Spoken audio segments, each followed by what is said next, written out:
मकर संक्रांती. श्री शके 1946च्या मकर संक्रांतीचे फल.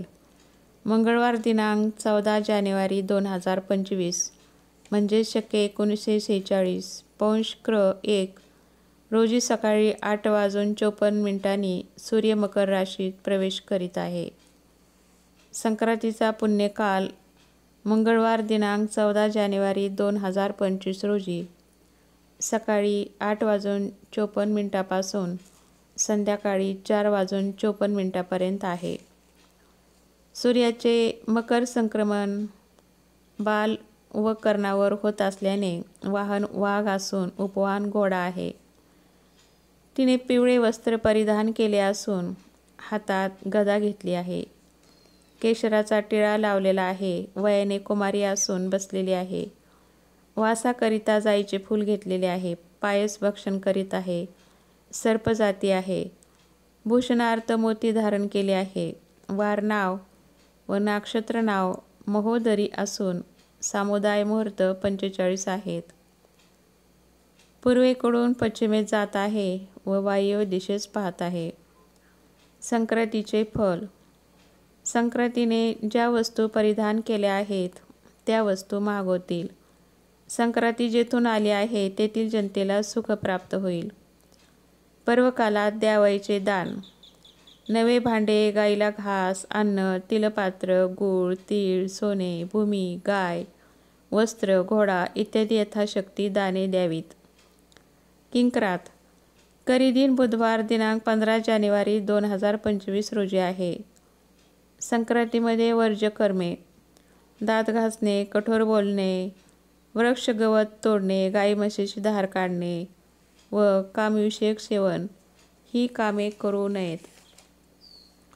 संक्रांतीचे शुभफल 3 राशींना आहे. त्यापैकी पहिली रास आहे कन्या रास.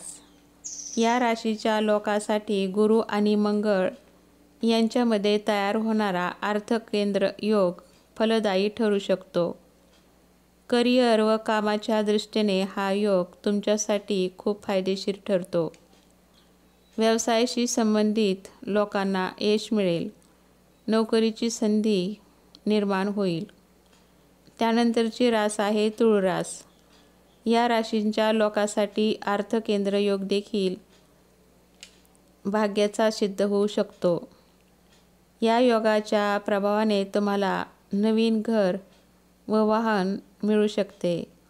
आर्थिक स्थिती सुधारेल. आत्मविश्वास वाढेल. तसेच तुम्ही तुमचे निर्णय ठामपणे घेऊ शकाल. तुमच्या जीवनात भौतिक सुखसोयी निर्माण होतील. नोकरदारांना यश मिळेल. तुम्हाला तुमच्या जोडीदाराकडून सहकार्य मिळेल. त्यानंतरची रास आहे कुंभ रास. या योगामुळे तुमचे व्यक्तिमत्व सुधारेल.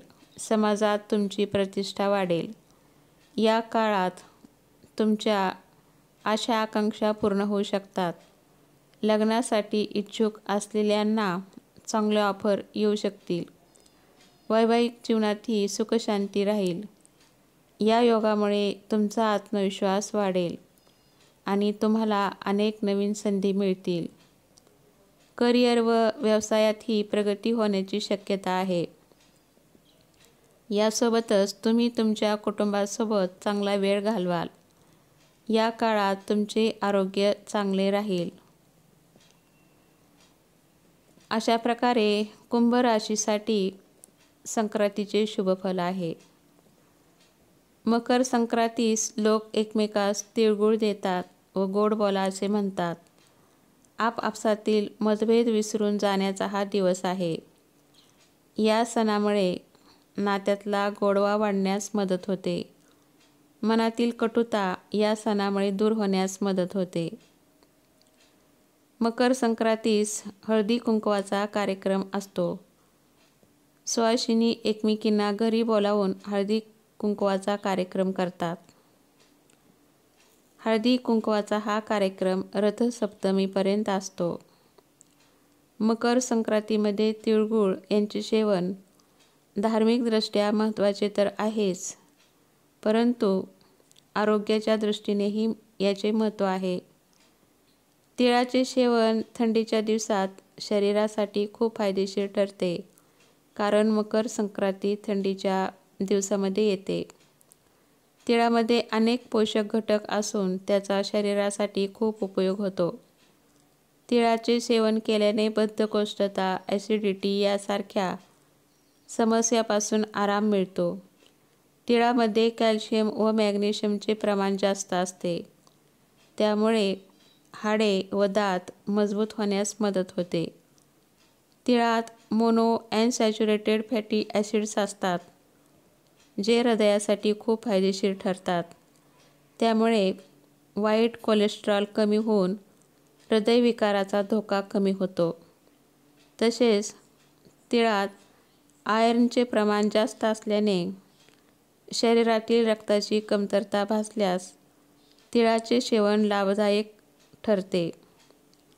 तसेच तिळामध्ये व्हिटॅमिन ई जीवनसत्व जास्त प्रमाणात असल्यामुळे त्वचेच्या आरोग्यासाठी लाभदायक ठरते. तिळाचे सेवन केल्यामुळे त्वचा मऊ व तजेलदार राहते, सुरकुत्या कमी होतात. तसेच तिळामध्ये प्रोटीन व व्हिटॅमिन जास्त असल्यामुळे केस गळणे कमी करतात, केसांना नैसर्गिक चमक व ताकद देतात. तिळामध्ये मॅग्नेशियमचे प्रमाण जास्त असते, त्यामुळे स्मरणशक्ती सुधारून मानसिक ताणतणाव कमी होतो.